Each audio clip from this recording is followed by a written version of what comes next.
આજે મારી સાથે મારો ખાસ ફ્રેન્ડ કોલેજ ટાઈમનો અને એના પછીથી જય ફૂલ નામ નથી લેવા ટ્રેસેબિલિટી માટે આપણને ટ્રેસ કરીને કોઈને શું મળવાનું લે એ પણ છે બટ ના એ આપણા એન્વાયરમેન્ટલ કન્સલ્ટન્ટ છે મુંબઈમાં અને he is doing really great અને I think do you want to introduce yourself a bit, like in not the fully traceable manner, as excerpts of your life, maybe? એટલે સાગરે મારું formal semi formal ટાઈપનું introduction તો આપી જ દીધું છે. એટલે હું આજે પહેલા તો જે આઈડિયા છે કે દોસ્તો સાથે એક કેઝ્યુઅલ ટાઈપના એન્વાયરમેન્ટમાં બી તમે કોઈ સિરિયસ ટોપિક પર વાતો કરો અને જે રોજના લોકો ના જાણતા હોય જે બધી વસ્તુ એ વસ્તુ લોકો સુધી પહોંચાડો. એટલે એ જે આખો જે આઈડિયા છે એ આઈડિયા બહુ જ સરસ છે અને હું આ આઈડિયાનો ભાગ છું એની મને બહુ ખુશી છે. અને જેમ કે સાગરે કીધું કે અમે લોકો એકબીજાને 2012 થી ઓળખીએ છીએ અને હવે ધીરે ધીરે એ ઘણા બધા પ્રોજેક્ટ્સ પર સાથે કામ કર્યું છે અને આ એક એવો પ્રોજેક્ટ જે કદાચ લોકડાઉન ના હોત તો અમારા બંનેના મગજમાં આવ્યું જ ના હોત, કેમ કે નોર્મલી જેટલું બધું કામ રહે છે કે આવું બધું કરવાનો હાર્ડલી કોઈને ટાઈમ હોય છે. પણ આ જે કન્સેપ્ટ છે કે દોસ્તો સાથે વાત કરો ને એકદમ લૂઝ થઈને વાત કરો, પણ એવા મુદ્દા પર વાત કરો જે કોઈ સાંભળે તો એ લોકોના જીવનમાં કંઈક મૂલ્ય એડ થાય એના લીધે. સો આઈ થિંક આજનો અમારો ટોપિક ક્લાઇમેટ અને રેશિયલ જસ્ટિસ પર છે કે કઈ રીતે ભેદભાવ અને પર્યાવરણ એ બંને એકબીજા સાથે સંકળાયેલું છે. તો સાગર તમને વધારે સમજાવશે તે બંને વિશે. Yeah, I think that's a good start કે કંઈક વેલ્યુએબલ એડ કરી શકીએ, then it will be helpful. અમને પણ નહીં ખબર કે કોણ ઓડિયન્સ હશે પણ નહીં. સો કોઈ એવો ઇન્સેન્ટિવ છે જ નહીં કે કોઈ ઓડિયન્સ માટે રેકોર્ડ કરીએ. It's just કે અમે બંને વાત કરીએ. So that's the I think format chat ને એ રીતે રાખશું કે I'll start with a topic and then we'll brainstorm on it. So that's the idea here. And the topic જેમ કીધું કે it's climate and racial justice or injustice, એમ કે કઈ રીતના climate change marginalized છે, એટલે કે mainly low and middle income populations અને એવી population જે હંમેશાથી દબાયેલી હતી એમને વધારે impact કરે છે or maybe વધારે impact કરશે in future. So that's the idea કે એ discuss કરશું કયા અલગ points દ્વારા. So I don't know, maybe આપણે એનાથી ચાલુ કરીએ કે શરૂઆત કરવા માટે અમદાવાદથી દૂર જવાની જરૂર નથી, કેમ કે આપણે બંને સૌથી પહેલા મળ્યા અમદાવાદમાં અને આપણે એ શહેર સાથે બહુ સારી રીતે સંકળાયેલા છીએ છેલ્લા 7-8 વર્ષથી. તો અમદાવાદમાં બી આપણે જોઈએ તો પિરાણા જે વિસ્તાર છે જ્યાં સૌથી વધારે કચરાનું ડમ્પિંગ થાય છે, ત્યાં તમે જે આસપાસ જે કમ્યુનિટી રહે છે એને તો તમે જુઓ તો એ લોકો વધારે પડતા મજૂર વર્ગ કાં તો જે ગરીબી રેખાથી નીચે રહેતા લોકો હોય જેને આપણે પુઅર એન્ડ માર્જિનલાઇઝ કહીએ છીએ. એટલે અને તમે થલતેજ બાજુ જાઓ જે એસજી હાઈવે ની પેલી તરફ જે નવા બધા એરિયાઝ બને છે, પોપલ છે, સાઉથ પોપલ છે, થલતેજ, સિંધુ ભવન રોડ, તો ત્યાં કચરાનું કલેક્શન બી રેગ્યુલર છે. ત્યાં રિટાયર્ડ ગવર્મેન્ટના અધિકારીઓ રહે છે, ત્યાં જે લોકો મોટા ધંધાના ઓનર છે, જે લોકોની ફેક્ટરીઓ છે અમદાવાદમાં, એ લોકો બધા ત્યાં રહે છે. અને ત્યાં તમે જુઓ તો જનરલી ડમ્પિંગના રિલેટેડ કે પાણી સપ્લાયના રિલેટેડ કોઈ પ્રોબ્લેમ હોતી નથી. એ વસ્તુ એવી છે કે જે આપણા મગજમાં તરત તાર જોડાય નહીં, પણ આ વસ્તુ આપણી ચારે બાજુ એક્ઝિસ્ટ કરે છે કે ભાઈ માણસના ફાઇનાન્શિયલ સ્ટેટસ, માણસ કઈ કમ્યુનિટીને બિલોંગ કરે છે એના પરથી નક્કી થશે કે એને ત્યાં પર્યાવરણને લગતી જેટલી બી સેવાઓ છે કઈ રીતે કરવામાં આવશે. ટોટલી કે પાઇપલાઇન્સ ની ક્વોલિટી જોવો કે પાણીની ક્વોલિટી જોવો કે એર ક્વોલિટી જોવો, એ ફોર ધેટ સેક કે એ બહુ જ સિમ્પલ રિલેશનશિપ છે કે તમારું ઇન્કમ લેવલ અને આ જે એન્વાયરમેન્ટની ક્વોલિટી એ બંને બહુ હાઈલી કોરિલેટ કરે છે. તમે સારા ઇન્કમ ના હોય તો તમે જનરલી સારી એન્વાયરમેન્ટલ ક્વોલિટી વાળી એરિયામાં રહો છો, અને તમે નથી સારી ઇન્કમના તો દેટ મીન્સ કે તમે અફોર્ડ નથી કરી શકતા, ઓર મે બી એ ફેસિલિટીઝ તમને પ્રોવાઈડ નથી જ કરવામાં આવતી બાય ધી ગવર્મેન્ટ. આમાં રમૂજની વાત જોઈએ તો એલડી ની બોયઝ હોસ્ટેલ અને સેપ્ટ યુનિવર્સિટી ની હોસ્ટેલ વચ્ચેનો ફરક બી આપણે જોઈ શકીએ કે સફાઈના ધોરણે કેટલો ફેર હોય છે ત્યાં. હજી યાદ છે હું હોસ્ટેલમાં જ્યારે રહેતો ત્યારે ત્યાં બાથરૂમમાં લાઇટ પણ નથી. અરે એ રાતના 3 વાગે જવું હોય તો પેલા બીક લાગે. હા, એટલે ત્યારે ક્લાઇમેટ જસ્ટિસ ના આવે, પણ ત્યારે મગજમાં પેલા બીજા બધા જે ડર હોય એ બધા ડર આવે. But the thing is કે આપણી LD ની hostel was cheap, right? It's like free હતી કે almost 1500 રૂપિયા કે 2000 રૂપિયા પર સેમેસ્ટર. whereas સેપ્ટ કે બીજી કોઈ કોલેજ લેવા તો those are obviously expensive than ours. So that's it. But nah, I think it's true. હમણાં જો આપણે કોરોના વાયરસના જે આ બધો આઉટબ્રેક થયો છે આખા ભારતમાં ને આખી દુનિયામાં, એમાં બી તમે ધારાવીનું ઉદાહરણ વાંચો તો ધારાવીમાં સૌથી વધારે સ્પ્રેડ થાય છે મુંબઈમાં, કેમ કે ત્યાં લોકો એટલા નજીક રહે છે, લોકોના ઘર એટલા નાના છે, ત્યાં સુવિધાઓ નથી. એટલે કોરોનાથી બચવા માટે જે અમુક આપણે સૂચનો પાલન કરતા હોઈએ છીએ, જેમ કે એકબીજાથી સોશિયલ ડિસ્ટન્સ મેન્ટેન કરીને રાખવું, પણ હવે ધારાવી જેવી જગ્યામાં અને ત્યાં જે લોકોની જે ફાઇનાન્શિયલ સિચ્યુએશન છે એ પ્રમાણે કદાચ પોસિબલ જ નથી કે તમે એટલું બધું તમે ડિસ્ટન્સ મેન્ટેન કરી શકો, કે તમે એ બધા પ્રિકોશન્સ લઈ શકો. ત્યાં સફાઈના હાઇજીનના એટલા બધા સ્ટાન્ડર્ડ્સ બી નથી હોઈ શકતા કે તમે સફાઈના થ્રુ મોટી મોટી રોગોથી બચીને રહી શકો. હા, I agree કે એ લોકો પાસે એટલા પૈસા નથી તો શું કરતા વિચાર કે પોતાનું અપાર્ટમેન્ટ બી લેવાના સગવડતા ના હોય તો સોશિયલ ડિસ્ટન્સિંગ તો દૂરની વાત છે. ભાઈ મુંબઈના ભાડા તો અમારા જેવાને મારી નાખે છે, તો એ લોકો તો બિચારા શું કરવાના. અરે બ્રો, હું IIT માં હતો તો ઇટ્સ લાઈક પવઈ એરિયામાં એક 2 બેડ અપાર્ટમેન્ટમાં અમે 8 કે 9 લોકો રહેતા. હા, બટ એનું રેન્ટ. હા, એમાં ફની વાત એ છે કે ઇટ વોઝ લાઈક કે હોલમાં અમે 4 લોકો હોલમાં રહેતા, 3 લોકો માસ્ટર બેડરૂમમાં રહેતા અને એક માણસ એવો હતો વોઝ વેલ, એની ઇન્કમ સારી હતી અને એને વચલો બેડરૂમ એને પોતાના માટે લીધો. so we I kind of had this experience of economic inequalities and lifestyle inequalities properly. અને અત્યારે આઈ એમ શ્યોર યુએસ ની આટલી બધી સિટીઝ જોયા પછી, ત્યાં આટલા ટાઈમ રહ્યા પછી તને ત્યાં બી એક્સપિરિયન્સીસ થયા હશે કે ત્યાં જે રેસિઝમ છે, જે કદાચ એટલું ઓપનલી નથી જેટલું ઇન્ડિયામાં હશે, પણ જે ક્લોઝેટેડ રેસિઝમ છે એના લીધે ત્યાંની બી બ્લેક કમ્યુનિટીને, ત્યાંની બી માઇનોરિટી કમ્યુનિટીઝને એન્વાયરમેન્ટલ જસ્ટિસ મળવામાં કદાચ વાર લાગતી હશે. ઇનફેક્ટ એક આર્ટિકલમાં તો મેં એવું બી વાંચ્યું હતું કે માર્ટિન લુથર કિંગે જે રેશિયલ ઇક્વાલિટીની મુવમેન્ટ સ્ટાર્ટ કરી હતી, એનો ઇન્સ્પિરેશન બી એને એક એવા ટાઉનમાંથી જ મળ્યું હતું કે જ્યાં બ્લેક કમ્યુનિટીઝ એવા એરિયામાં રહેતી હતી જ્યાં ફેક્ટરીઝ બહુ હતી અને જ્યાં એન્વાયરમેન્ટલ પોલ્યુશન બહુ જ વધારે હતું. ના, I think that's true. અને એનું મેઇન એક્ઝામ્પલ ત્યાંથી છે. શું કહીએ, નેટિવ અમેરિકન્સની જે લેન્ડ હોય છે જે હમણાં નોર્થ ડકોટા, અને મેઇન તો નેટિવ અમેરિકન્સનું જ અમેરિકા હતું અને હવે ગોરાવાનું છે. બટ હવે જેમને જ્યાં લેન્ડ અલોકેટ કરવામાં આવી છે, સો ગવર્મેન્ટે શું કર્યું કે એની આજુબાજુ ઓઇલ કંપનીઝને પરમિશન આપી દીધી. સો બહુ ઓઇલ ડ્રિલિંગ કર્યું અને હવે ત્યાં લેન્ડ ઉપર ઓઇલ સ્પીલ, એના વોટર બોડીઝ, ગ્રાઉન્ડ વોટરમાં oil. So yeah it's like that કે પહેલા તો એમની જમીન લઈ લીધી, પછી એમને એવી જગ્યાએ રિલોકેટ કર્યા જ્યાં કોઈ ક્વોલિટી નથી, એર વોટર કે લેન્ડ ગમે ત્યાં, અને ત્યાં બધી ઓઇલનું ડ્રિલિંગ, ઓઇલનું માઇનિંગ ચાલુ કર્યું.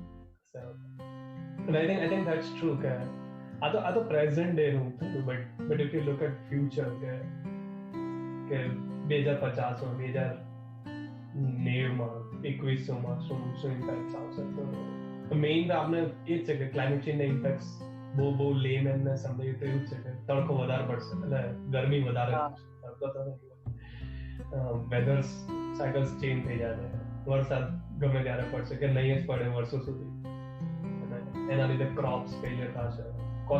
કોસ્ટલ એરિયાસ પર જે રહેતા હોય એમને તકલીફ પડશે, એ લોકોને તકલીફ પડશે અને વધારે હીટ ડેઝ આવશે. આઈ થિંક અર્બન તે ઘણું અર્બન પ્લાનિંગ પર કામ કરી છે, અર્બન મેનેજમેન્ટ લેન્ડસ્કેપ મેનેજમેન્ટ પર આઈ થિંક હીટ ડેઝ કે હીટ આઇલેન્ડ્સ નું એનું ઇમ્પેક્ટ વધારે. હા એક્ઝેક્ટલી. અને મુંબઈમાં અત્યારે રહ્યા પછી ત્યાંની જે એકચ્યુઅલી જે મુંબઈની નેટિવ કમ્યુનિટી છે, જે કોલીઝ છે, ત્યાંના ફિશરમેન કમ્યુનિટી, હવે સૌથી વધારે પુઅર અને માર્જિનલાઇઝ અત્યારે કોલીઝ જ છે. અને ત્યાં કોસ્ટલ રોડ પ્રોજેક્ટ્સના નામ પર ગવર્મેન્ટે મરીન ડ્રાઈવ થી લઈને વર્સોવા સુધી એ લોકોએ એક કોસ્ટલ હાઈવે બનાવવાનો પ્લાન કરી દીધો છે, જેમાં ત્યાંની જેટલી બી મેંગ્રોવ વેજીટેશન અને ફિશ બ્રીડિંગ ગ્રાઉન્ડ જે છે એ બધા જ જતા રહેશે, બીકોઝ ત્યાં રોડ્સ બની જશે. અને એક રીતે જોઈએ તો મુંબઈના જે સૌથી રિચ અને ઇલાઇટ લોકો છે, જે લોકો ડેલી લાંબા ડિસ્ટન્સ પોતાના કામ માટે ટ્રાવેલ કરે છે, એ લોકો માટે આ પ્રોજેક્ટ બહુ જ સારો છે. પણ જે લોકો ત્યાંના નેટિવ કમ્યુનિટીઝ છે, જે લોકો માછીમારી ઉપર પોતાનો રોજગાર ચલાવે છે, જે લોકો દરિયાની સૌથી નજીક રહેશે, એટલે ભવિષ્યમાં ક્યારે સાયક્લોન કે સુનામી જેવી આપદા આવે જેનાથી એ લોકોને કદાચ મેંગ્રુવ્સ જ બચાવી શકે, તો ભવિષ્યમાં એ લોકો જ સૌથી વધારે રિસ્કમાં છે. અને જે ત્યાંના અમીર ને રહીશ લોકો છે, એ લોકો એટલે અવાજ નથી ઉંચાવતા કેમ કે આમાં એ લોકોનો ફાયદો છે. બટ એ લોકો લોંગ ટર્મ નું નહીં વિચારતા. હા, કે નેચરલ કેલેમિટીઝ આવશે તો શું થશે. બટ આઈ થિંક એ જ આપણો થર્ડ પોઈન્ટ છે ને, જે પેલા WhatsApp પર આપણે 4 પોઈન્ટ્સ લખ્યા હતા. કે થર્ડ પોઈન્ટ એ છે કે if this sector gets affected, who gets affected the most. આનાથી કદાચ સાંભળવાળાને એ પ્રેરણા તો મળશે કે WhatsApp નો સારી રીતે ઉપયોગ થઈ શકે. એટલીસ્ટ કન્સ્ટ્રક્ટિવમાં લખો તો એટલીસ્ટ કોક વાર અઠવાડિયામાં એકવાર ચાલે. બાકી ફોરવર્ડ સે ગુડ મોર્નિંગ ના ને જય શ્રી કૃષ્ણ આવે છે. સો ધેટ ઇઝ હા બટ માય પાસે 1 like is equal to 1 prayer વાળું બી હજી ચાલે છે બધે. અરે મને એવું લાગ્યું તો પેલા 12 કે 14 લોકોને ગણેશના WhatsApp ફોરવર્ડ નહીં કરીએ ને એટલે જ આ તકલીફ આવે. કદાચ એક લાઈક કરવાથી એક ઝાડ જાતે ઉગી જતું હોય તો માણસ જાત કેટલી સુખી થઈ જાય છે, જે રીતે લાઈક ખેરાતની જેમ વેચે છે બધા WhatsApp ને Facebook ઉપર. A thing misinformation information a thing and I think that's a good point, right?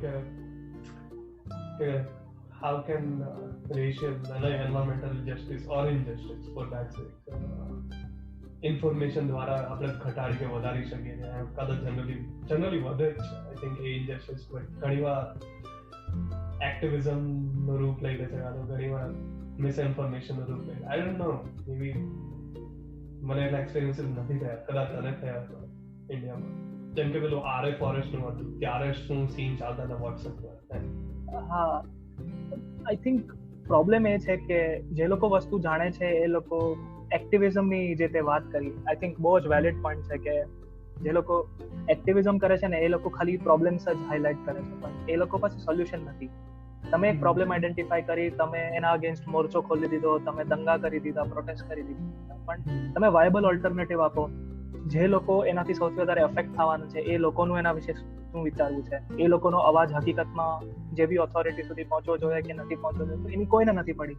લોકો બધા પોતપોતાનો એજન્ડા લઈને પોતપોતાની રીતે જેને જે મન ફાવે એ પ્રોબ્લેમ કાઢીને પ્રોબ્લેમ્સ હાઇલાઇટ કરવા માંડે, એના એ પ્રોબ્લેમ્સના બેસિસ ઉપર કોઈને ટાર્ગેટ કરવા પર જ બિઝી થઈ ગયા છે.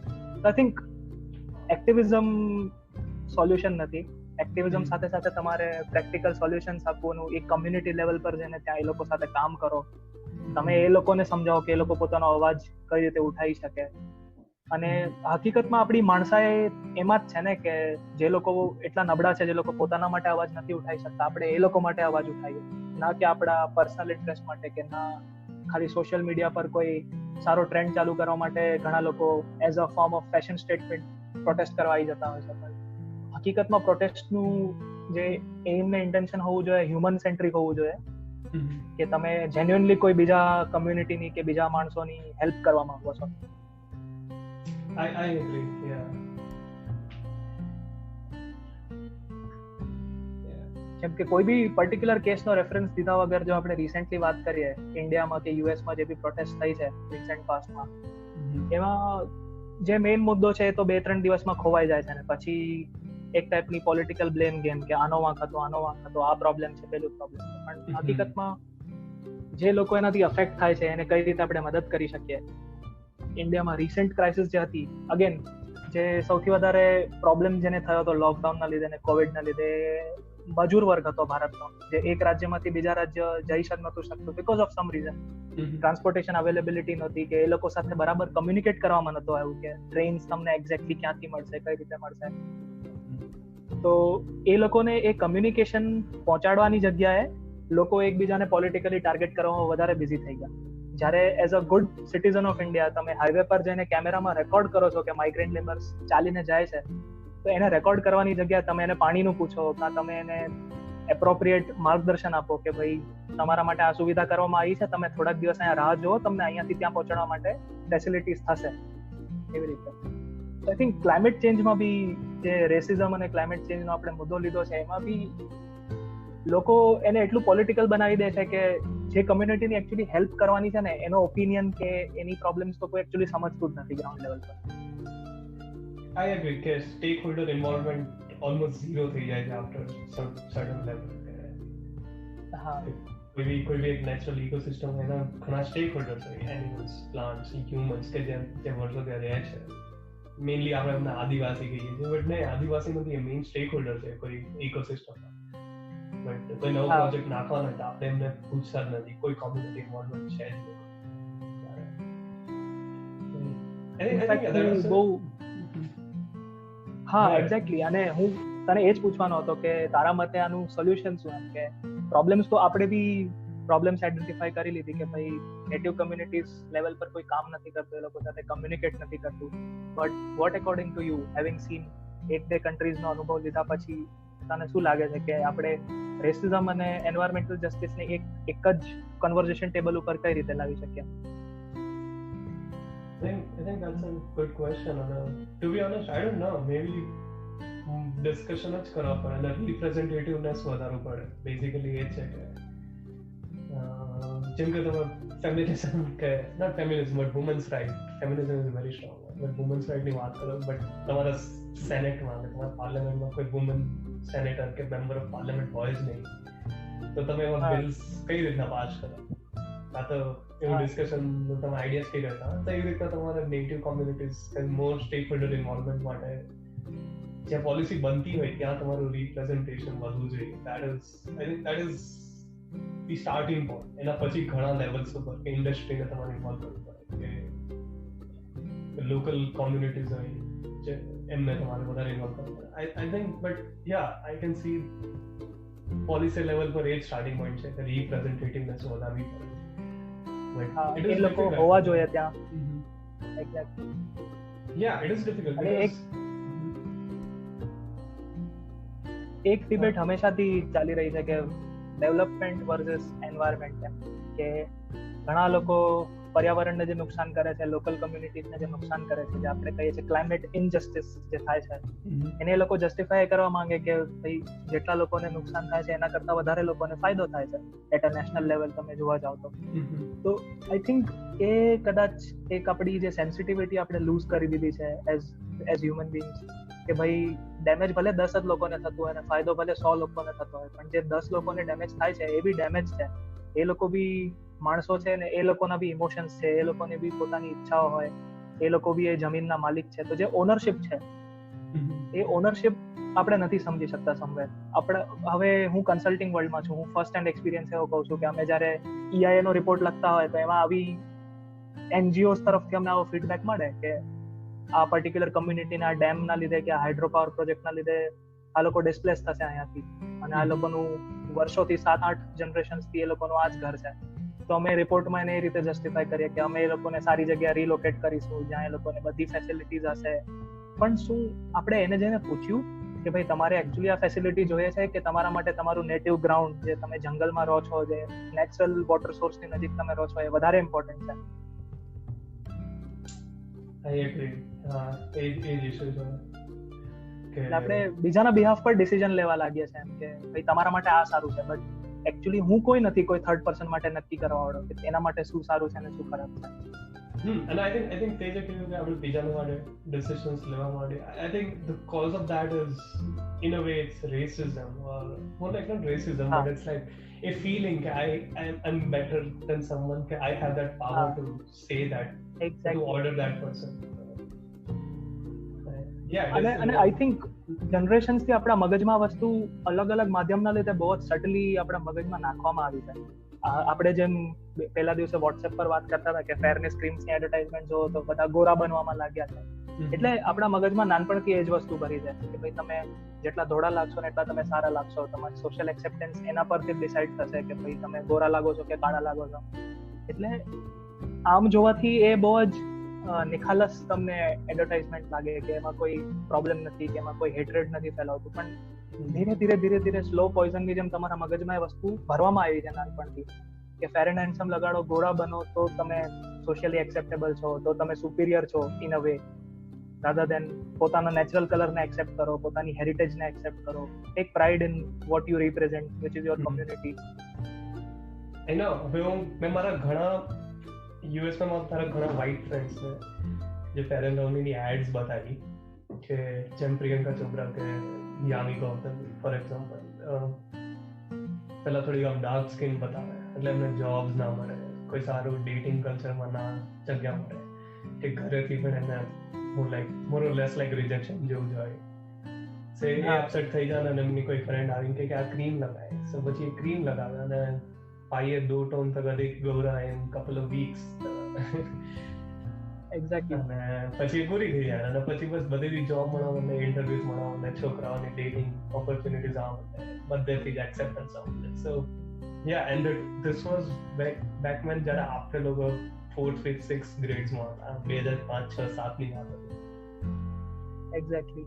ધેટ ઇઝ લાઈક આપણું માઇન્ડ બહુ પ્લાસ્ટિક હોય ત્યારે, જેમ વાળો જેમ પડી ઇમ્પ્રેશનેબલ એકદમ, જે શીખવાડો એ શીખી જાય એમ.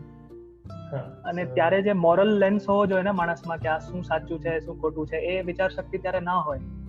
એટલે ત્યારે તો આપણને જે કહેવામાં આવે આપણે યુનિવર્સલ ટ્રુથ માનીને એને એક્સેપ્ટ કરી લઈએ. Yeah, and that has affected a whole generation, right? આપણી generation, for example. હા. And if even if like 50% of them still carry on that legacy, આગળની generation બી આગળની generation ને પણ affect કરશે. So I don't know, એને erase કરવા માટે તો anti fairness campaigns જ ચલાવવો પડે, proactive રહેવું પડે rather than reactive. So that's it. હા. But anyway, so I think like આપણે જો આ discussion છે, we want to be organic, we want it to be organic, but I think we can give it some structure કે at least જે બી કોઈ સાંભળે, એક માણસ કે બે માણસ જ્યારે બી સાંભળે એક કંઈક શીખીને જાય એમાંથી.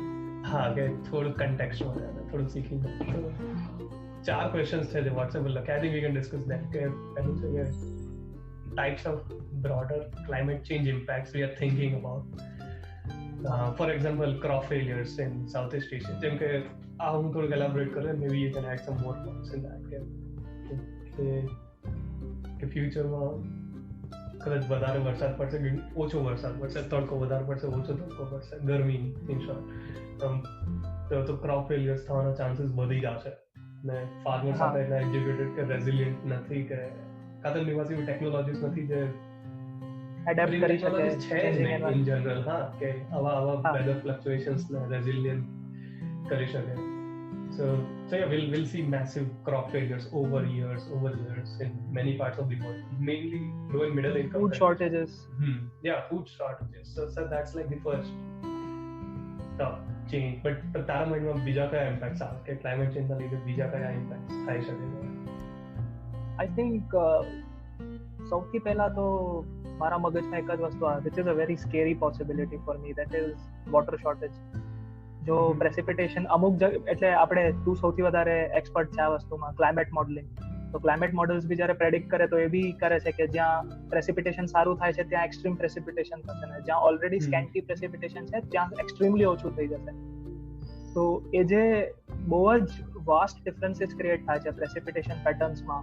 આપણી પાસે એબિલિટી નથી, આપણા ગ્રાઉન્ડ વોટરના રિસોર્સિસ આપણે ઓલરેડી એક્ઝોસ્ટ કરી દીધા છે. એટલીસ્ટ ઇન્ડિયામાં તો બહુ લાર્જ સ્કેલ સુધી એક્ઝોસ્ટ થઈ ગયા છે. તો વોટર ક્રાઇસિસ જ્યારે આવશે, જ્યારે ફૂડ તો ઠીક છે કે people over a period of time એ લોકો એવા ક્રોપ્સ, જેમ કે એક સ્ટડી છે જે ક્રોપ ફેલ્યુરનું મેન્શન કર્યું હતું, અમે એક કન્સલ્ટિંગ અસાઇનમેન્ટ કર્યું હતું જેમાં એગ્રીકલ્ચર ઉપર ક્લાઇમેટ ચેન્જનું વલ્નરેબિલિટી શું હશે. તો એક પર્ટિક્યુલર કંપની છે ઇન્ડિયામાં જેનું ઓફકોર્સ હું નામ નહીં લઈ શકું, બટ એ લોકોના સપ્લાય ચેનમાં એગ્રીકલ્ચરલ આઉટપુટ્સ બહુ ઇમ્પોર્ટન્ટ હતા. એ લોકોએ એવું કીધું કે અમે આટલી એગ્રીકલ્ચરલ વસ્તુઓ પર ડિપેન્ડ કરીએ છીએ, તો તમે અમને એવું કહો કે ભાઈ આમાંથી કઈ વસ્તુ ક્લાઇમેટ ચેન્જના લીધે અફેક્ટ થશે. તો આઈ વોઝ એસ્ટોનિશ્ડ કે વીટ, રાઈસ જેટલા મેઇન ક્રોપ્સ છે, જે આપણું સ્ટેપલ ફૂડ કહેવાય ઇન્ડિયામાં, એ બધું જ 2 રીઝન્સના લીધે એફેક્ટ થાય છે. એક તો અવેલેબલ વોટર નથી ઇરિગેશન માટે ઇન ફ્યુચર સિનારીઓઝ, અને બીજી વસ્તુ એ છે કે ટેમ્પરેચર્સ એટલા અનફેવરેબલ થઈ જશે કે અમુક ક્રોપ્સ ગ્રો જ નહીં થાય.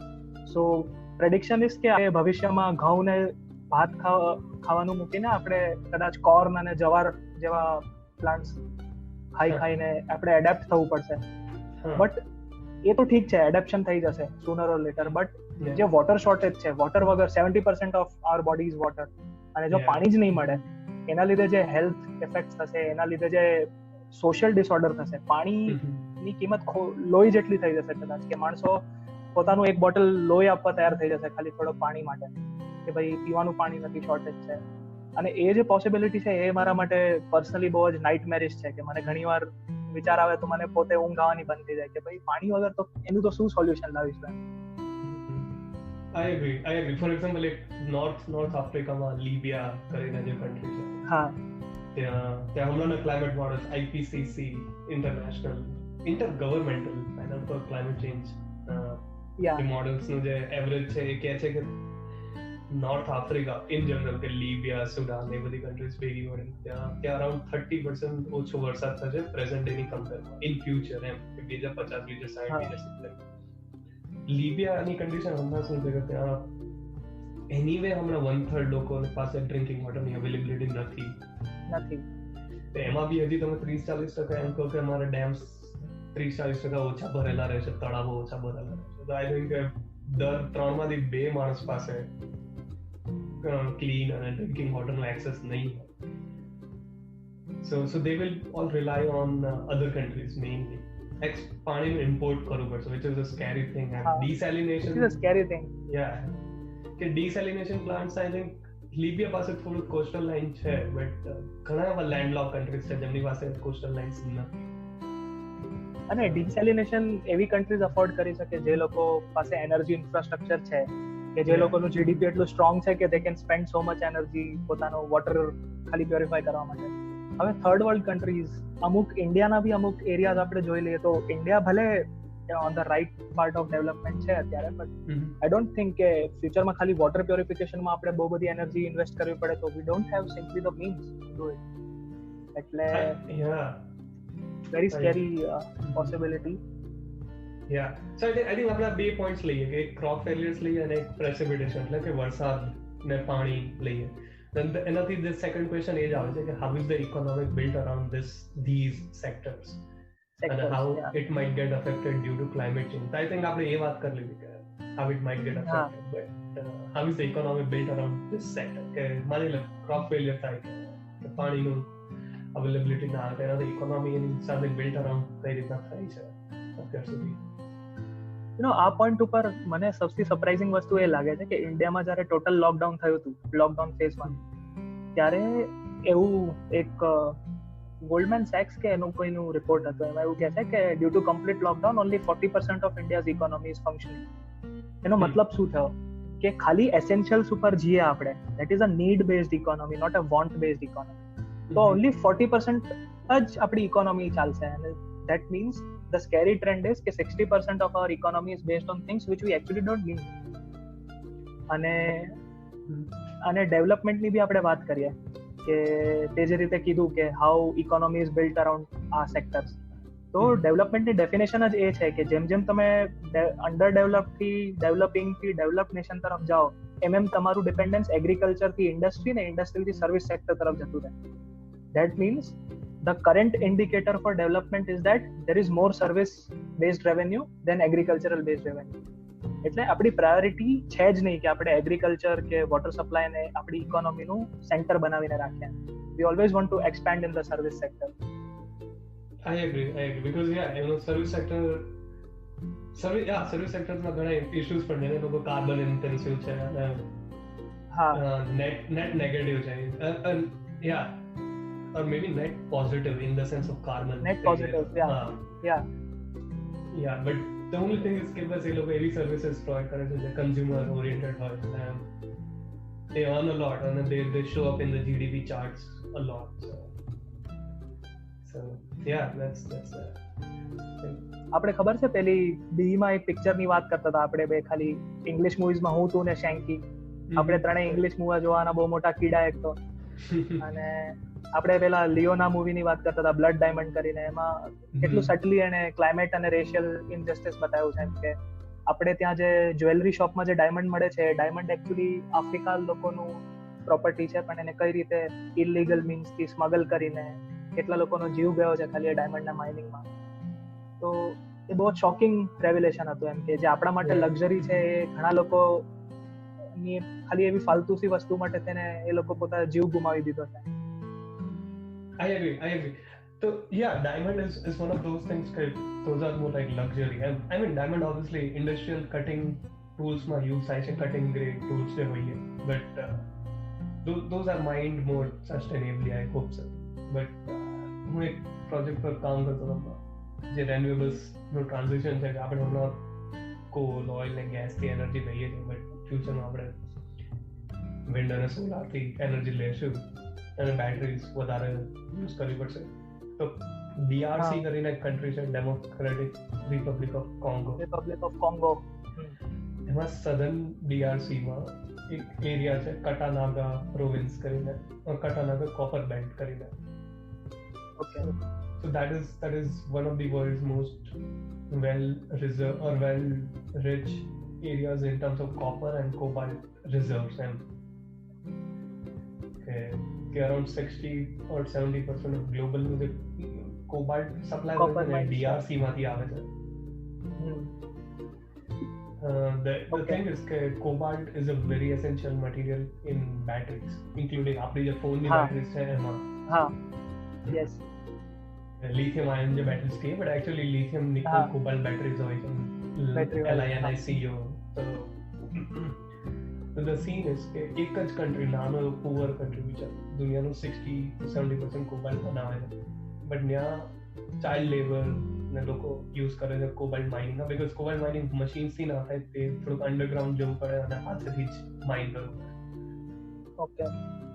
સો ત્યાં ઘણી માઇન્સ બહુ નાની હોય તો ત્યાં ચાઇલ્ડ લેબરનો યુઝ કરે એકચ્યુઅલી લોકો. અને તો સીન આખી સપ્લાય ચેન એવી છે કે કોબાલ્ટમાં ચાઇલ્ડ લેબર્સ અને જે બીજા બી લેબર્સ છે ઇન જનરલ, એ લોકો કોબાલ્ટ માઇન કરે અને એમની બહાર જ કાં તો જે માઇન્સ હોય એ જે ચાઇનીઝ ફેક્ટરી છે મેન્ટેન કરેલી હોય, કાં તો યુરોપિયન ફેક્ટરી છે, ઓકે, એની બહાર જ ચાઇનીઝ ટ્રેડર્સ છે બેઠા રહે. આ બિચારા વર્કર્સ જે લાવી ચાઇનીઝ ટ્રેડર્સને આપે અને એમને જે બહુ જ મિનિમલ વેજમાં, પછી આ ચાઇનીઝ કંપની પાછી ચાઇના જે કોબાલ્ટ રો કોબાલ્ટ છે જે માઇન કરેલા એને મોકલે, ચાઇના તે પ્રોસેસ કરે કોબાલ્ટ અને પછી બેટરીઝ બનાવે, અને એ batteries Apple, Samsung, Google, Tesla એ બધા યુઝ કરે, આપણા સુધી પહોંચે. હા, so it's like blood is in everyone's hand. અને હમણાં બહુ recently by recently I mean કે December of 2019 માં એક કેસ થયો હતો જ્યાં 4 કે 5 ચાઇલ્ડ લેબર્સની ડેથ થઈ ગઈ હતી in cobalt mining only in Congo. તો ત્યારે આ કંપનીઝને થોડુંક રિયલાઇઝ થયું કે ના, આપણી સપ્લાય ચેઇન સસ્ટેનેબલ કરવી જોઈએ. સો યા, ઇવન ક્લાઇમેટ ચેન્જ તો બધાને અફેક્ટ કરે જ છે, બટ આપણે જે ક્લાઇમેટ ચેન્જને રોકવા જઈએ છીએ રેન્યુએબલ્સ તરફ જવા માટે, બેટરીઝથી એનર્જી સ્ટોર કરવા માટે, એનાથી બી એમાં બી આવા જે રેસિઝમનો એક એડવાન્ટેજ છે કે આ મોટી કંપનીઝ જે પહેલાથી મોટી બની ગયેલી છે એ નાના સપ્લાયર્સને દબાઈ દે અને બસ એ અનસસ્ટેનેબલ વસ્તુ કરે છે. So I think either way of the equation is not fit for poor people in general. હા, કે તમારે ક્લાઇમેટ ચેન્જ કરો, જેમ કે ક્લાઇમેટ ચેન્જ અગર થાય, જેમ કે CO2 તમે છોડે જ રાખો અને પોલ્યુશન કર્યા રાખો, તો એમના ઇમ્પેક્ટ એમને મળવાના જ છે કે ક્રોપ ફેલિયર ને વોટર ફેલિયર થવાનું જ છે, વોટર સિક્યોરિટી ફેલિયર. બટ તમે ક્લાઇમેટ ચેન્જ રોકવા જો રેન્યુએબલ્સ તરફ જઈને, તેમાં બી એ લોકો જ પૈસાવાળા છે બિચારા. તો આઈ ડોન્ટ નો શું સોલ્યુશન છે. એ જ વસ્તુ છે કે ચાઇના અને અલગ કન્ટ્રીઝ મળીને જ એક્સપ્લોઇટ કરશે ફ્યુચર. એક્ઝેક્ટલી. અને જે મેં રિપોર્ટ્સ વાંચ્યા સમવેર રેસિઝમ અને financial status of a country એ બી રિલેટ થાય છે ધીરે ધીરે, કે જે કન્ટ્રી અમીર છે એની રેસ નેચરલી સુપિરિયર છે, અને જે રેસ પુઅર છે એ લોકો ભલે બીજી બાબતમાં સુપિરિયર હોય. જેમ કે NBA અમેરિકામાં છે એ બ્લેક્સ વગર પોસિબલ જ નહોતું એની જે સક્સેસ છે. All the great basketball players in their history, LeBron James લઈ લે કે આપણો શું નામ છે લેજેન્ડ, કોબી બ્રાયન્ટ. હા કોબી બ્રાયન્ટ છે. એના પહેલા કોણ હતો યાર આપણો મેઇન સ્લેમ ડંક વાળો? હા જોર્ડન. એ બધા લોકો જો ના હોત NBA માં તો NBA નું જે સ્ટાર સ્ટેટસ છે આખી દુનિયામાં એ ના હોત. એટલે આઈ થિંક જે પોઈન્ટ રેસ કર્યો છે કે જે કે NBA ના જે ઓનર્સ છે બધા વાઇટ છે. હા એક્ઝેક્ટલી. એક એક્ઝામ્પલ લઈએ તો ડેલસ મેવરિક્સ નો ઓનર છે પેલો બિઝનેસમેન, શું નામ છે એનું, શાર્ક ટેન્ક માં આવે છે એ ભાઈ. I know. Mark Cuban. એટલે એ જેમ સટલ રેફરન્સીસ. એક પોઈન્ટ છે બહુ જ કોન્ટ્રોવર્શિયલ છે પણ સારી ઇનપુટ્સ મને એમાં મળે તો કે આપણે સિન્સ આ પોડકાસ્ટ જે છે ચાન્સીસ આર કે યંગસ્ટર્સ સુધી વધારે પહોંચશે, તો રેસિઝમનો એક બીજો સટલ એક્ઝામ્પલ આપણે લઈએ એ પોર્ન ઇન્ડસ્ટ્રી બી છે.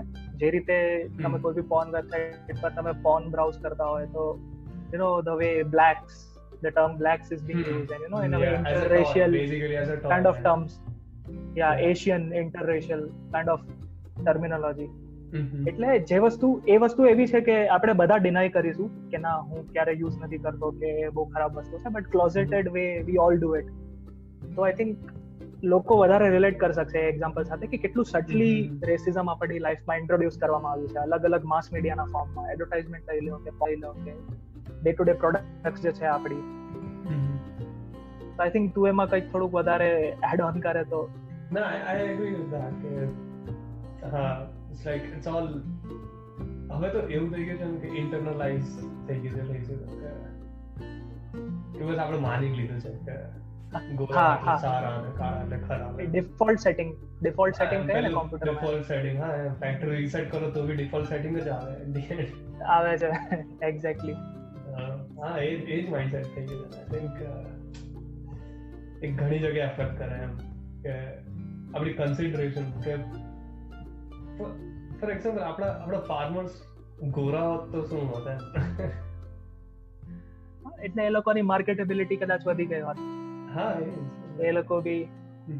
હા તમારે ત્યાં જે કામવાળી આવે છે એ બહુ જ વાઇટ હોય, પ્યોર સુપર ફેર હોય, એક્ટ્રેસ લેવલની. હા તો તમે શું કરો એમ. I don't know. હા એ જ છે કે it's so imbibed કે મને it's not even possible to imagine અત્યારે. તે એક્ઝામ્પલ કીધું તો મારાથી ઇમેજિન નથી થતું કે ઓ is it possible, is it a likelihood કે આવું હોઈ શકે. હા પુઅર છે that is okay, but skin color ની વાત છે ને કે હા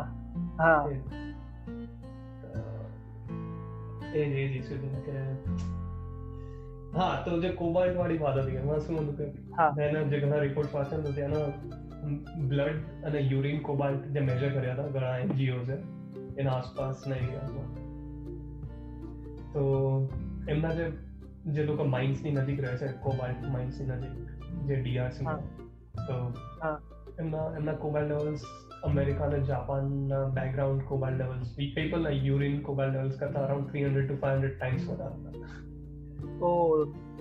અને એના લીધે DNA ડેમેજ થાય અને બીજા લંગ ને કિડની અને લીવર કેન્સર તો ફ્રીમાં મળે. હા અને cancer is carcinogens, right? All heavy metals are carcinogens in a way. So yeah, that's the thing. And I don't know.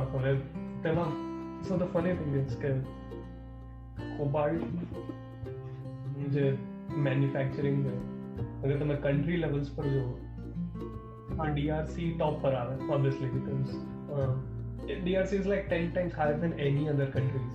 કે ચાઇના બી બનાવે છે કોબાલ્ટ, બટ DRC એના કરતા બી 10 times વધારે બનાવે છે.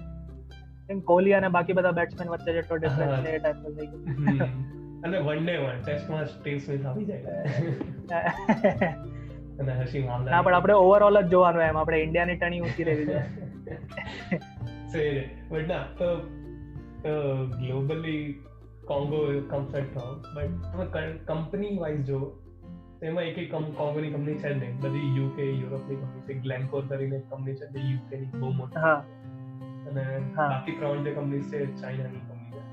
So it's kind of surprising કે Congo એક એવો દેશ છે જે સૌથી વધારે કોબાલ્ટ બનાવે છે, જે આપણે બેટરીઝમાં યુઝ કરી. એના વગર બેટરીઝ પોસિબલ જ નથી. એમ ભૂલી જાઓ કે તમારી પાસે સ્માર્ટફોન કે લેપટોપ્સ છે એક જ દેશ ઉપર તમે એટલા રિલાય છો. બટ એમાં એક્સટર્નલ કંપનીઝનું એટલું વધારે ઇન્ફ્લુઅન્સ છે કે ત્યાંની કોઈ કંપનીઝ છે જ નહીં એમ. અને બહુ સિમ્પલ વેમાં એવું છે કે DRC નું annual GDP is about $100 billion અને ગ્લેન્કોરનું total revenue annual is $250 billion. એટલે ધારે તો એક વર્ષમાં કોંગો ખરીદી લે આખું. હા, એના રેવન્યુ જેટલા છે. પ્રોફિટ આઈ ડોન્ટ નો, એનું જે રેવન્યુ નું ફ્રેક્શન હોય 10-20% પ્રોફિટ હોય, બટ રેવન્યુ એમનું $250 billion છે. એટલે એટલું એ લોકોનું મોનેટરી એક્સચેન્જ એટલું થાય છે વર્ષમાં એ લોકોના હાથે. શું ખબર આપણે કોંગોને એઝ અ કન્ટ્રી કહીએ છીએ, પણ ગ્લેન્કો માટે તો કોંગો એક એસેટ હોય કે it is one of our assets. Its corruption levels તો આપણે ઇમેજિન ના કરે એ લેવલના થતા. બટ એ જ છે કે માણસ છેલ્લે જે પેલો આર્ટિસનલ માઇનર છે તો પીસાવાનો જ છે એમાં, એને તો કઈ ફાયદો નથી. And I think આપણે fourth point એ હતો કે does this group also face societal issues, and obviously એ લોકો ફેસ કરે છે, એટલે જે લોકો પીસાય છે દર વખતે. આપણે બહુ જ એક્ઝેક્ટલી, અને એટલું હદે એ વસ્તુ મગજમાં કોડ થઈ ગઈ છે ને કે એને રિમૂવ કરવો ઇઝ લાઈક કે રેઝિસ્ટન્સ એટલું બધું તમારે ફેસ કરવું પડશે એ વસ્તુને. કેમ કે નેચરલી લોકો બિલીવ કરે છે કે ના, racism is okay, I mean white is superior by default. તો તારા એકોર્ડિંગ આપણે બહુ દૂરની વાત નથી કરતા, બીકોઝ આપણે એ પોઝિશન પર નથી હું કે તું અત્યારે લાઈફમાં કે આપણે બહુ મોટા ડિસિઝન્સ ઇન્ફ્લુઅન્સ કરી શકીએ. પણ આપણા જેવા યંગસ્ટર્સ હોય કે જે આ પોડકાસ્ટ સાંભળે છે અને જે લોકો એકચ્યુઅલી આ બધી વસ્તુ પર સેન્સિટાઇઝ થયા છે અને એ લોકોને આ વસ્તુ ચેન્જ કરવી છે, આપણે શું કરી શકીએ આપણા લેવલ પર? આઈ મીન અપાર્ટ ફ્રોમ સચ કોન્વર્સેશન્સ આપણે એનાથી વધારે શું કરી શકીએ? Yeah, I think that's a great question, and મારી પાસે frankly હમણાં answers નથી, because એ જ કે જનરલી આપણે પ્રોબ્લેમ્સના હાઇલાઇટનું વધારે વિચારતા rather than solutions at all levels. તમે તમારી ફેમિલીને જ ના કન્વિન્સ કરી શકો કે ભાઈ તમારી વાઈફ તમે થોડીક શ્યામ વર્ણિય હશે, then they'll be okay with it. Exactly. So yeah, even it's in my family, or I think it's in most of the families કે ના બહુ તો ગોરી જ જોઈએ એમ. It's difficult to be honest, and આપણા લેવલ પર એઝ અ સ્ટુડન્ટ લેવલ પર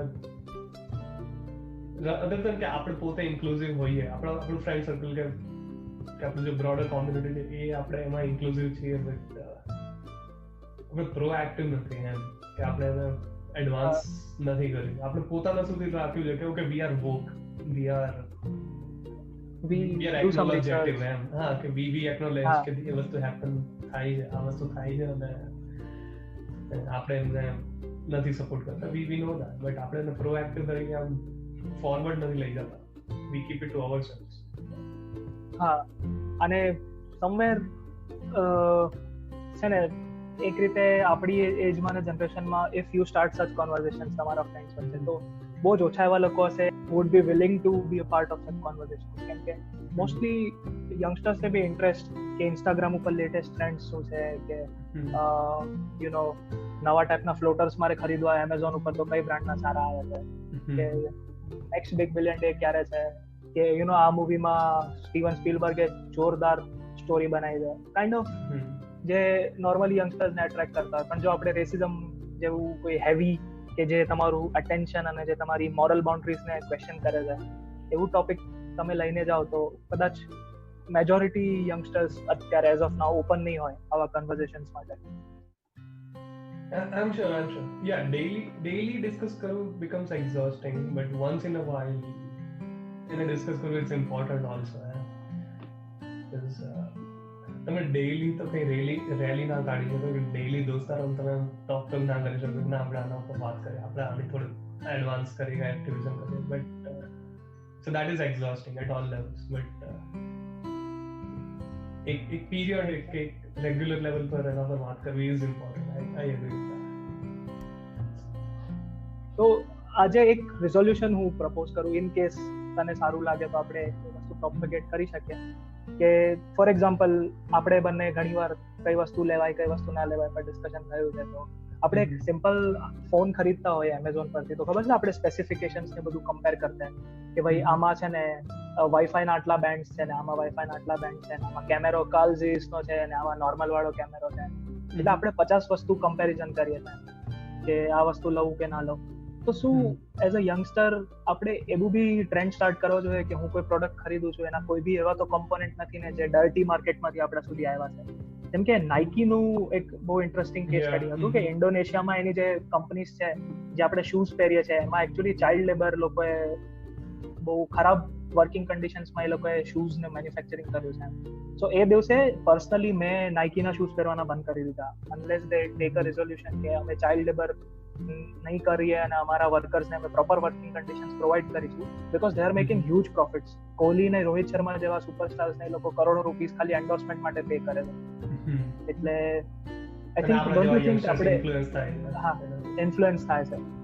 તો ડોન્ટ યુ થિંક કે આપણે આટલી બધી રિસર્ચ કરીએ છીએ અને તું અને હું આપણે રિસર્ચર્સ પ્રોફેશનલી બી રહી ચૂક્યા છે રિસર્ચર્સ. તો ડોન્ટ યુ થિંક આપણે આ રિસર્ચ બી કરવું જોઈએ કે આનું સોશિયલ કોમ્પોનન્ટ શું છે, આ પ્રોડક્ટ હું લઉં છું પણ આ પ્રોડક્ટ ક્યાંથી આવે છે, આમાં ખરાબ રીતે તો કઈ નથી, મોલ પ્રેક્ટિસ તો કોઈ ટાઈપની નથી.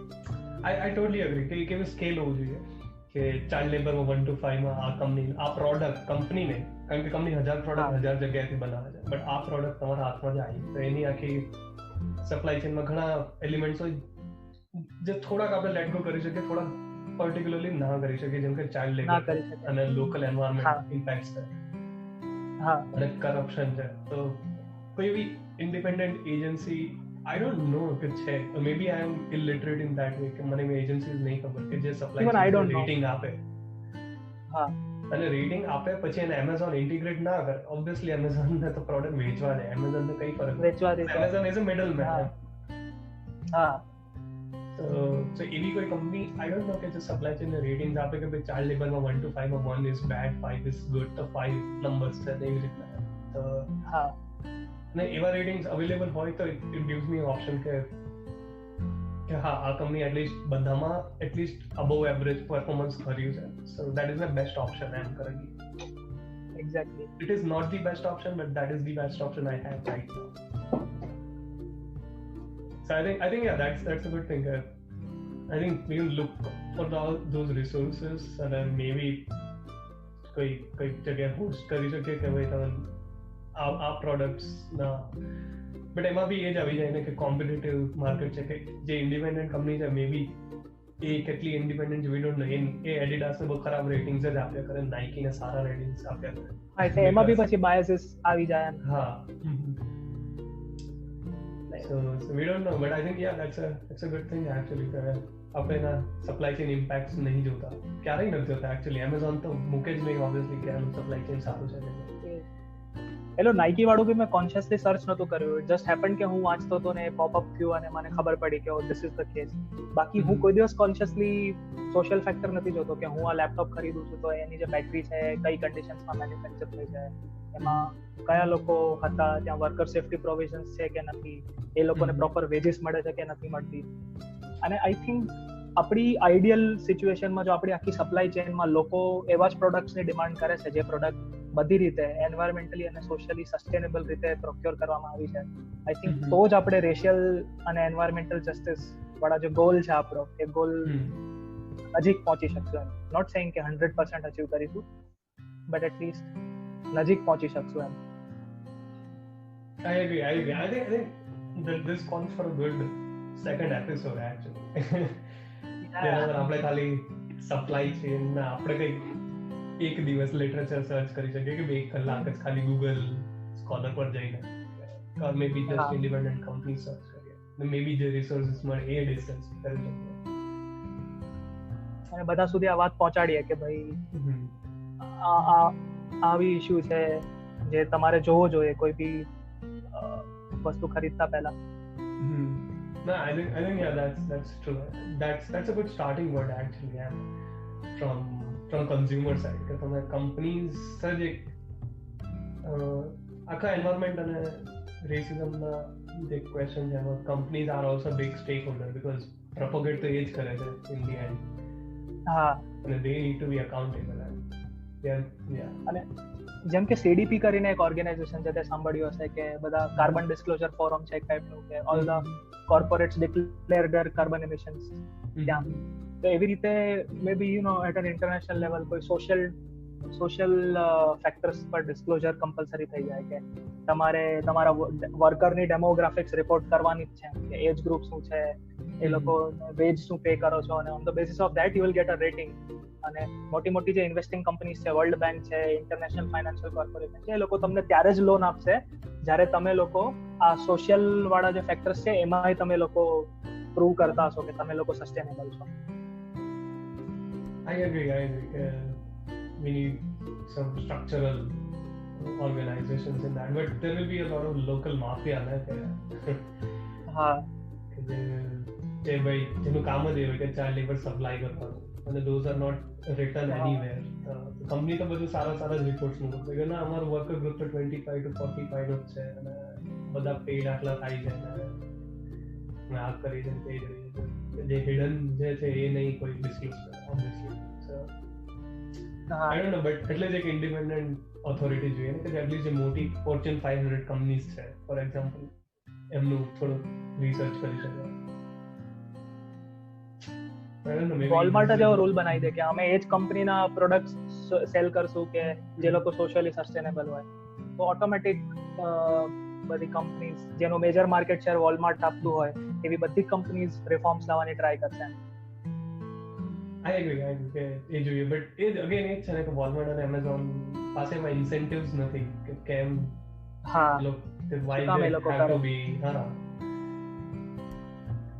એમનું તો incentive profit જ છે. I don't know, it's tricky, but maybe this is a good topic for research by kids, students, and ઈચ્છા હોય કે આપણે કરી શકીએ. હા, and I think this was a good discussion actually. It was a big overview. આપણે પહેલો જ ટોપિક બહુ જ ડિફિકલ્ટ હતો કે જેના પર તો લોકો ચર્ચા કરીને થાકી ગયા. હા, we try to give them a fresh perspective, એ બી ગુજરાતીમાં. એટલે આપણા જે બધા પાનના ગલ્લા વાળા ભાઈબંધો છે એ બધાને બી થોડુંક આમ આપણો મેસેજ પહોંચી જશે. અને વસ્તુ એ છે કે મેં આઈ થિંક આ તો મેં તારી સાથે ભેગા ડિસ્કસ કરી આ પોડકાસ્ટ વસ્તુ એ છે કે મેં ગુજરાતી પોડકાસ્ટ કરીને સર્ચ કર્યું સ્પોટીફાઈ પર, યુટ્યુબ પર તો શું પહેલા પેજમાં જ પેલા 4-5 ગુજરાતી પોડકાસ્ટ હતા, પછી તો ઇંગ્લિશ પોડકાસ્ટ આવવા માંડ્યા. હા, એટલા પેલા જ નથી એમ કઈ કન્ટેન્ટ કહેવાય સફિશિયન્ટ છે જ નહીં ચૂઝ કરવા માટે. હા, અને સ્પોટીફાઈ પર એવું હતું કે there are some content creators on Spotify, mainly 4 or 5 to be honest. એના પછી તો બધી અલગ ચેનલ્સ હોય, એની કવિતાઓ છે અને ઝવેરચંદ મેઘાણી એવું બધું છે. હા, so that is all. So yeah, that's the thing that ગુજરાતીમાં કઈ જ નથી એમ કે ડિસ્કશન બેઝ કે ગપ્પા મારતું હોય કે એવું ફ્રેન્ડ સાથે કે ઇન્ટરવ્યુ બેઝ એવું કઈ જ નથી ટુ બી ઓનેસ્ટ.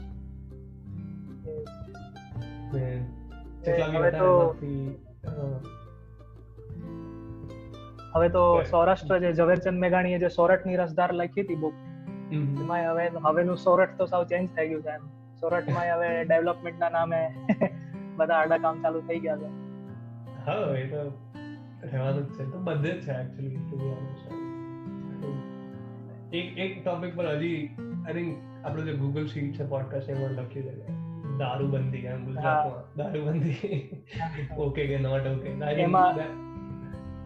એમાં ઘણા મિત્રોને રસ પડશે પાછો. I think that calls for a good discussion, actually a good discussion. અને એ તો 3-4 કલાકની માથે જતું જ રહે. Yeah, we have a ton of things to discuss Gujarat માટે એમ, અને કોઈ ડિસ્કસ નથી.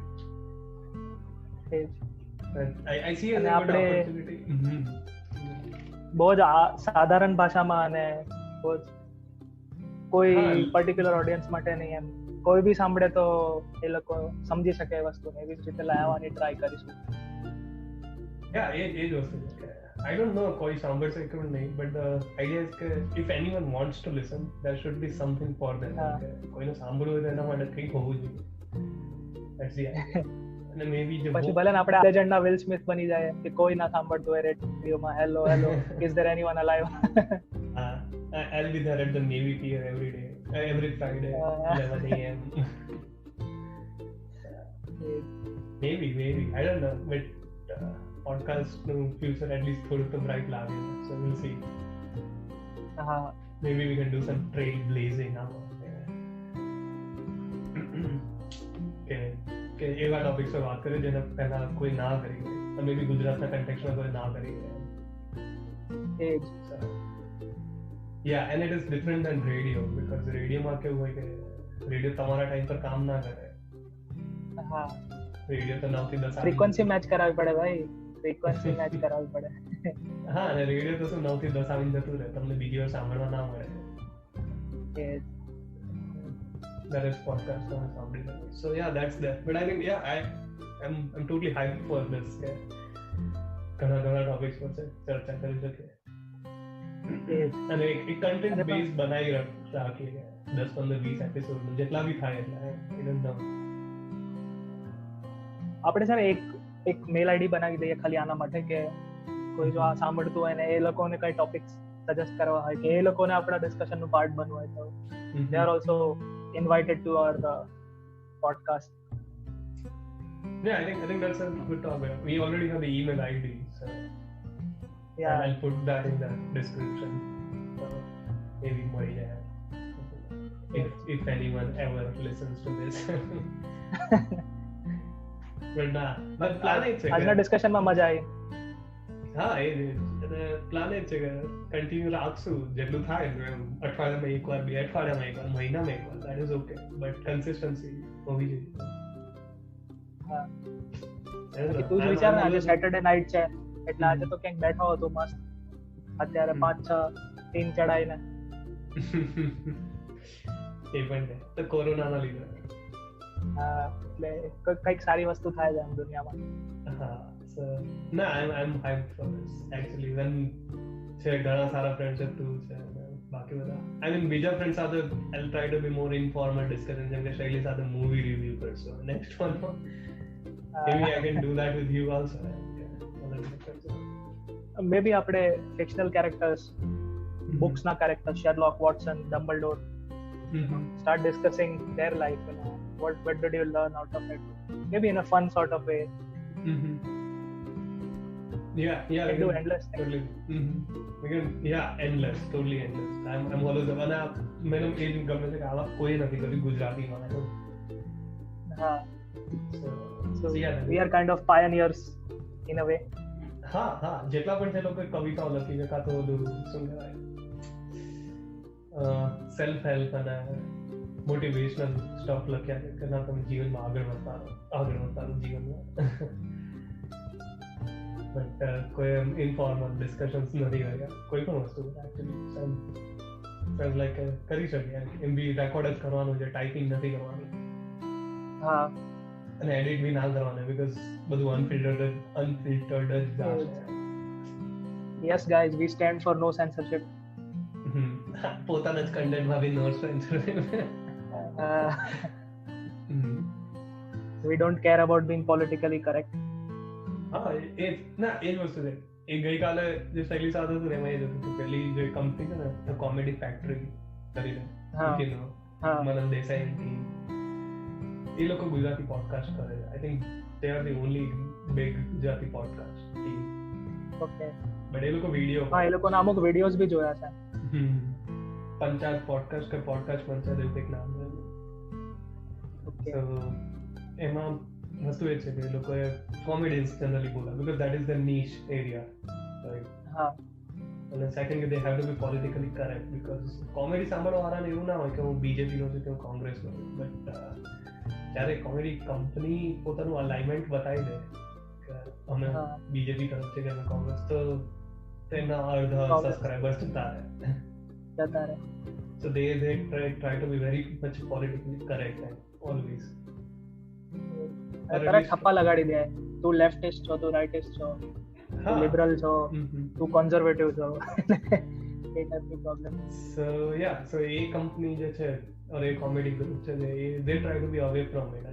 કોમેડી જ કરવી છે, તેમાં પોલિટિકલ એજન્ડા નહીં લાવશું, because Gujarati population in general is I think more sensitive to political topics than many other places. Many others. But actually હવે તો દુનિયા આખી સેન્સિટિવ થતી જાય છે પોલિટિકલ. યુએસમાં બી એવું છે. તમે ખાલી એટલું કહી દો કે તું ઓબામા છે કે તું ટ્રમ્પ સપોર્ટર છે, that just defines your personality altogether. હા, સહી વાત છે. Yeah, I think it was fun. Discussion was good actually. Good way to spend a Saturday. I'm totally મારે તો સવાર વળી જાય, સવારના 11 વાગે હવે lunch time તો. But good to have achieved something by lunch time. Yeah.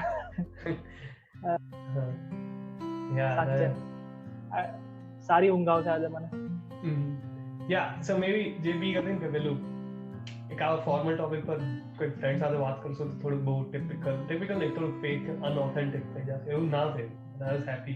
હા, અનપ્લાન્ડ વસ્તુ સૌથી સારી રીતે થાય. આપણી પાસે કઈ સ્ક્રિપ્ટ તો હતી જ નહીં, so that's yeah. But no, I was happy. Yeah, unauthentic नहीं, authentic discussions रही सके हैं, even when you have a recorder, even when you have roughly some audience in mind. हाँ, वो भी. Obviously આપણે WhatsApp call પર વાત કરીએ તો ગાળો વધારે હોય. આમાં બી હોઈ શકે, પણ હવે શું કહેવાય, થોડુંક એ જ ને, થોડીક શર્મ રાખવી પડે સ્ટાર્ટિંગમાં. પછી આપણા ભાઈઓ ને બહેનો આપણને સપોર્ટ કરશે આગળ. હવે તમે કાઠિયાવાડી એકદમ લઈ આવો પ્યોર, એટલે પછી આપણે એવી ગાડું લઈ આવશું કે એને સાંભળી નહીં હોય કોઈ દિવસ.